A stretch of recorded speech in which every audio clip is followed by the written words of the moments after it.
आज अपनी बेटी को बाहर निकालते हुए हमें डर लगता है। सोचते हैं ऐसा तो नहीं कोई बीजेपी का गुंडा, मोदी का गुंडा, योगी का गुंडा उसको उठा के ना ले लिया हो। ये तो महागुंडे हैं, इनकी तो फाइलें बनी हुई हैं, तो ये गुंडों को क्या रोकेंगे। हमारे माननीय मुख्यमंत्री जी शर्म कीजिए, उतार दीजिए जोगिया कपड़ा, आपको शूट नहीं कर रहा। अरे आपके तो चोले के अंदर छुपे हुए गुंडे हैं, आप खुद गुंडे हैं, दूसरों को गुंडा क्या बता रहे हैं आप। अरे शर्म कर लो मोदी योगी, शर्म कर लो, छोड़ दो अभी भी कुर्सी, अभी भी अपने गुंडे राज को बंद कर दो। योगी मोदी हाय हाय, योगी मोदी हाय हाय, योगी मोदी हाय हाय, योगी मोदी हाय हाय। नहीं चलेगी, नहीं चलेगी, जो सरकार निकलनी है वो सरकार बननी है, मोदी सरकार इसी बात। आज आप देख रहे हैं कि हमारे अखिलेश यादव जी ने थोड़ा सा एक नमूना पेश किया है और इस नमूने को हम चाहेंगे कि पूरे हिंदुस्तान में दिखाया जाए। अभी तो उन्होंने हल्की सी चुप्पी तोड़ी है। अभी क्या कहते हैं हमारे में कि अभी तो ये अंगड़ाई है अखिलेश जी, आगे बहुत लड़ाई है। और हम चाहेंगे कि अखिलेश जी के कंधे से कंधा मिला के अब वक्त आ गया है जनता को चलने का। अगर अभी भी जनता नहीं समझ पाई इन गुंडों की, कारस्तानियों को, इन मवालियों की, इन भूमाफियों की, और ये जो इज्जत लूटते हैं लोगों की, बच्चियों की। आज कहते हैं बेटी पढ़ाओ, बेटी बचाओ, बेटी पढ़ाओ। अरे मोदी जी, योगी जी, ये नारा तो आपने बहुत दे लिया। अब ये कहो कि हमसे देश बचाओ, अपनी बेटियाँ बचाओ और अपने घरों में रखो। आज अपनी बेटी को बाहर निकालते हुए हमें डर लगता है, क्योंकि हमारी बेटी थोड़ी सी देर हो जाती है स्कूल से आते हुए, तो ये सोचते हैं ऐसा तो नहीं कोई बीजेपी का गुंडा, मोदी का गुंडा, योगी का गुंडा उसको उठा के ना ले लिया हो। क्यों कि जब गुंडों ने बलात्कार किया है तब योगी जी उनके साथ फ़ोटो खिंचाते दिखे हैं, उनके साथ गोद में बैठाते हुए दिखे हैं उन्हें। तो उन्हें शर्म आनी चाहिए कि ऐसी राजनीति नहीं चलनी चाहिए। ये हिंदुस्तान है, हिंदुस्तान के अंदर जानते हैं क्या होना चाहिए, स्वतंत्रता। अगर जिन्होंने जोगिया कपड़े पहने थे, देखे थे उन्होंने किन्होंने पहने थे, उन्होंने देश का उद्धार किया था, देश की बहन बेटियों की इज्जत बचाई थी। जिस वक्त अंग्रेज लूट रहे थे तो उन्होंने अपनी पगड़ी उतार के उनको पहनाए थे, अपने चोले उतार के, अपनी चादर उतार के उन महिलाओं की इज्जत ढकी थी। आज ये इज्जत तार तार कर रहे हैं। क्योंकि मैं पूछना चाहूँगी योगी जी, आपके पास लड़की नहीं है, आपके पास बेटी नहीं है, आपके पास बहन भी नहीं है, मुझे लगता है आप किसी के बाप नहीं है, आप किसी के भाई नहीं है, ना कोई भांजी है आपकी कि जो आज ये कह सके कि चाचा या मामा मेरे साथ ये हुआ है।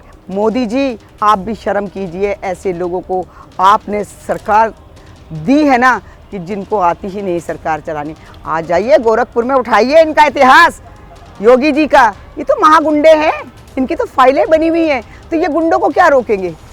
इन्होंने तो छूट दे रखी है। कैसे गुंडे छूट के भाग जाते हैं। एक गुंडे को पकड़ा जाता है, गोली मारने वाले को पकड़ा जाता है और वो छूट के भागा, क्योंकि पुलिस के हाथ जो है, आज पुलिस किसी को नहीं जकड़ रही है, इन्होंने पुलिस को जकड़ा हुआ है। खोल दीजिए पुलिस के हाथ, देखिए आप क्या होता है, फिर तमाशा देखिए। अखिलेश यादव जी ने कभी पुलिस के हाथ नहीं बांधे थे। उन्होंने कहा था उनकी सरकार के अंदर कि अगर जो गलत करेगा उसको उसी वक्त तुरंत सज़ा दी जाएगी। इन्होंने कहा था कि 6 साल की बच्ची को, 4 साल की बच्ची को, 3 साल की बच्ची के साथ अगर बलात्कार होगा तो हम 6 महीने में फांसी दे देंगे। अरे ये तो उल्टा हो गया। यहाँ तो यानी कि एक एक जैसे वो बकरे को काटा जाता है वो हाल इन्होंने कर दिया बच्चियों का। आज जो इन्होंने हाथरस में किया है वो तो बहुत ही ज़्यादा शर्मनाक है। योगी जी, अगर आपकी बेटी होती या आपके रिश्तेदार की बेटी होती तो क्या इसी तरह करते, हम पूछना चाहेंगे। आज हम आपसे पूछेंगे क्योंकि आप बैठे हैं हमारे माननीय मुख्यमंत्री जी। शर्म कीजिए, उतार दीजिए जोगिया कपड़ा, आपको शूट नहीं कर रहा, क्योंकि ये साधुओं के नाम पे ये भगवा जो है ना, ये भगवानों का है। अगर हिंदू धर्म में देखा जाए तो भगवा माँ ने भी पहना है, तुम्हारी भगवा जो है तुम्हारे देवताओं ने भी पहना है। तो उतार दीजिए इस भगवे को, इसके लायक नहीं हैं आप। और आप कहते हैं कि बलिया जाने में मुझे डर लगता है। अरे ये बोलिए कि उन गुंडों को आप सज़ा नहीं दिला सकते हैं, उनसे डर नहीं लगता, आपको अपनी सीट से डर लगता है। क्योंकि अगर आप ऐसा कर देंगे तो आपका राज नहीं चलेगा, राजपाट खत्म हो जाएगा। जाएगा, गुंडा राज खत्म हो जाएगा। क्योंकि चंद गुंडे आपने मरवाने के बाद आपने सोचा मेरी वाहवाह हो जाएगी, मगर ये नहीं पता था कि इस 3 में आपने दुगने तिगने गुंडे पाले हुए हैं। अरे आपके तो चोले के अंदर छुपे हुए गुंडे हैं, आप खुद गुंडे हैं, दूसरों को गुंडा क्या बता रहे हैं आप। आज क्योंकि सारे देश के अंदर थू थू हो रही है, आज गरीब रो रहा है, गरीब की बहन। आप क्या कहते हैं कि अगर इसका नाम क्या खेतों में बच्ची जाएंगी तो उनके बलात्कार होंगे। अरे शर्म करो, शर्म करो। यही माँ बहनें थी किसानों के साथ, यही माँ बहनें थी जो हर जगह जाके, आज इसका नाम खेतों में, चलिए खेतों में रोक लेंगे आप, ये जो मालीगिरी का काम करती हैं, ये जो बड़े बड़े ऑफिसों में काम करते हैं, कल को ये कहेंगे आप कि ये ऑफिसों में जाएंगे इनका बलात्कार होगा। क्योंकि आप जैसे गुंडे जब ऐसी भाषा बोलेंगे तो यही होगा इस देश का। मैं कहती हूँ इस देश का भला नहीं होगा, सत्यानाश ही होगा। अरे शर्म कर लो मोदी योगी, शर्म कर लो, छोड़ दो अभी भी कुर्सी, अभी भी अपने गुंडे राज को बंद कर दो और अपना सब कुछ लेके इस देश से ना। मैं तो कहती हूँ, आप फिर आ रही हूँ इसी बात पे कि आप कहते हो मुसलमान देश छोड़ो, अरे मैं कह रही हूँ योगी मोदी तुम देश छोड़ो। हम कह रही हैं महिलाएं, और अगर हम महिलाएं उतर आई ना अपनी जिद के ऊपर तो याद रखना आपका तख्ता पलट देर करने में नहीं, कोई वक्त नहीं लगेगा, हमें यूं करके कर देंगे। अरे कितनी गोली मरवाओगे, कितनी महिलाओं को मरवाओगे, हम यही करोगी, हमें बंधक बनाओगे, हमें गोली मरवाओगे, हमारे बच्चों को बंधक। पर एक के गोली मारने से 1000 का मुंह बंद नहीं कर पाओगे। आज हम माननीय अखिलेश यादव जी को, माननीय मुलायम सिंह जी को हम कहते हैं कि हम आपके साथ हैं। आप बिल्कुल निश्चिंत होकर मैदान में आइए और इन गुंडों का मुकाबला कीजिए। अब झांसी की रानी आप लोगों के साथ है, एक एक घर में झांसी की रानी बन चुकी है। कोई पुलिस वाले की हमसे दुश्मनी नहीं है कि वो जाके आधी रात को, ये कहाँ की सभ्यता है। अगर तुम अपने आप को ब्राह्मण कहते हो, पंडित कहते हो, बताइए कौन सी आपकी किताब में लिखा हुआ है कि आपने जाके रात को जो है किसी बच्ची को पेट्रोल डाल के आग लगानी है, और वो भी उस बच्ची के साथ दुर्व्यवहार किया कि जिसके साथ पहले ही आपके गुंडों ने कर दिया। उसके बाद आपका जी नहीं भरा, इनके गुंडों का जी नहीं भरा, तो उसको मिट्टी का तेल लगा सबूत मिटाया, और आज उसी के घर वालों को टॉर्चर कर रहे हो आप। यानी कि आप यहाँ तो संभाल नहीं पा रहे, एक जाके आपने राजस्थान के अंदर बलवा कर दिया, राजनीति की रोटियाँ सेक ली है। इस बच्ची को इंसाफ दिला नहीं सके, इसके घर वालों को इंसाफ नहीं दिलाया। शर्म की बात है ये कि इस तरह से अगर बच्चियों के साथ सलूक होगा तो योगी जी आप इस लायक नहीं कि आपको माननीय मुख्यमंत्री माना जाए। बीजेपी ये कहती है कि जहाँ जहाँ हमारी सरकार है वहाँ वहाँ अपराध कम हुए हैं।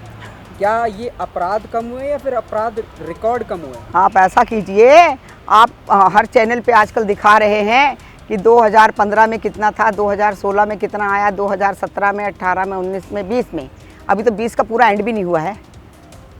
तो आप इसी साल के रिकॉर्ड ले लीजिए, तबातोड़, जैसे गोलियां चलाते हैं स्टैंड गन से, बलात्कार के बलात्कार छोटी छोटी बच्चियों के साथ, आज इधर हो रहा है, कल उधर रेप हो रहा है, कल सड़क में हो रहा है, जलाई जा रही है, पेट्रोल डाल के जलाई जा रही। अभी 3 दिन पहले भी एक वीडियो आई है कि उसका बलात्कार करके उसको जलाया गया है पेट्रोल डाल के।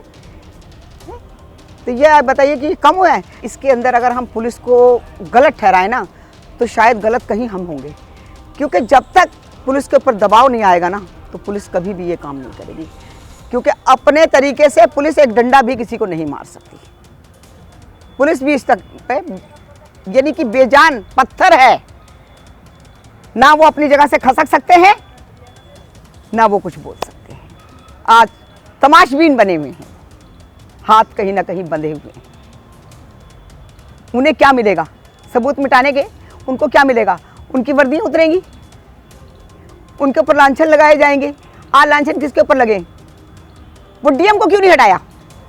हाथरस के डीएम की वीडियो सामने आई, किसी पुलिस वाले की इस तरह से नहीं आई है। हाथरस की वीडियो आई है डीएम की कि उन्हें सरेआम धमका रहा है? पुलिस वालों को सस्पेंड कर दिया, एसओ को सस्पेंड कर दिया, सीओ को कर दिया, आपने सबको तो कर दिया, आपने डीएम को क्यों नहीं किया? क्योंकि डीएम आपकी गोद में बैठा है, डीएम आपका राइट हैंड है। आपको पता है अगर मैं डीएम को हटाऊंगा तो मेरी कुर्सी भी कहीं ना कहीं खिसकेगी।